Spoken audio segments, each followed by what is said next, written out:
Public health and education officials continue to implore parents, teachers, and students to comply with COVID-19 protocols to ensure the continuance of face-to-face classes within the education system.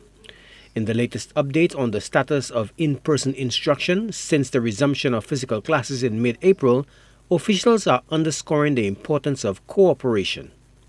Chief Education Officer Dr. Fiona Philip-Meyer explains protocols such as hand hygiene, mask mandates, and physical distancing are critical given ongoing community transmission of the viral disease, particularly among adults, some of whom are parents.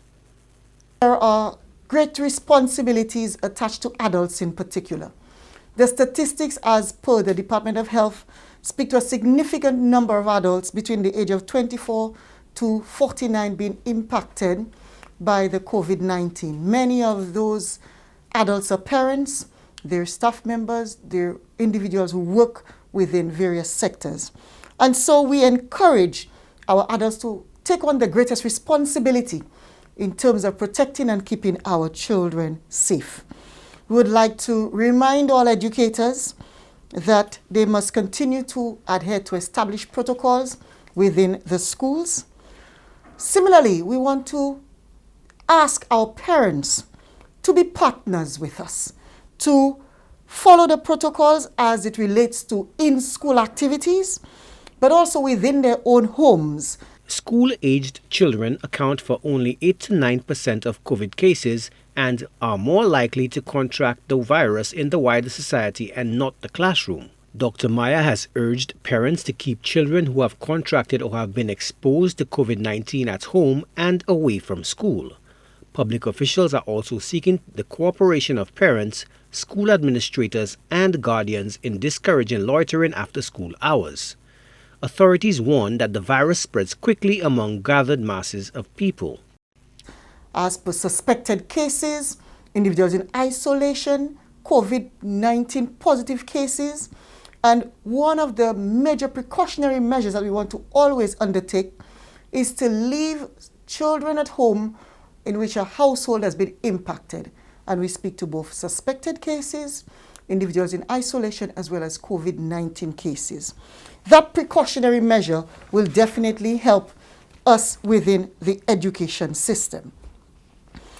When we have been given the all clear from the Department of Health, we'll more than welcome our children back into school. We want to also remind our parents that we've seen an increased number of students in certain parts of the Castries Basin in particular. Parents, you have a responsibility, so does the school, to remind our children that they need to get home within a stipulated time and that they should avoid at all costs any large gatherings and loitering within the city.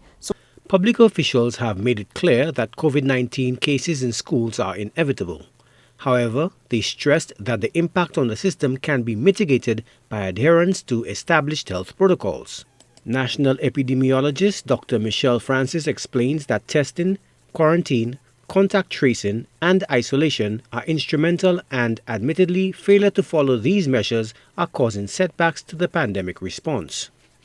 Persons who have been placed in quarantine are asked to adhere to the quarantine measures as explained by the public health experts. Persons in the same household as a confirmed case of COVID-19 should not leave their homes to go to work or to school. Instead, they should get tested to determine their COVID-19 status. Persons who have been tested for COVID-19 should also remain home until the result of their test is given to them and await further guidance by public health officials. We have noted that persons are continuing to not adhere to the COVID-19 policies. Persons are not adhering to quarantine, and this represents a significant problem in terms of managing COVID-19 on island.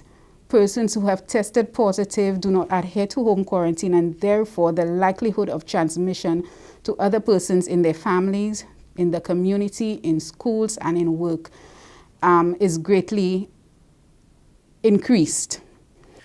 Dr. Francis gives assurances that departments of health and education continue to monitor the health situation to minimize transmission and protect the student population.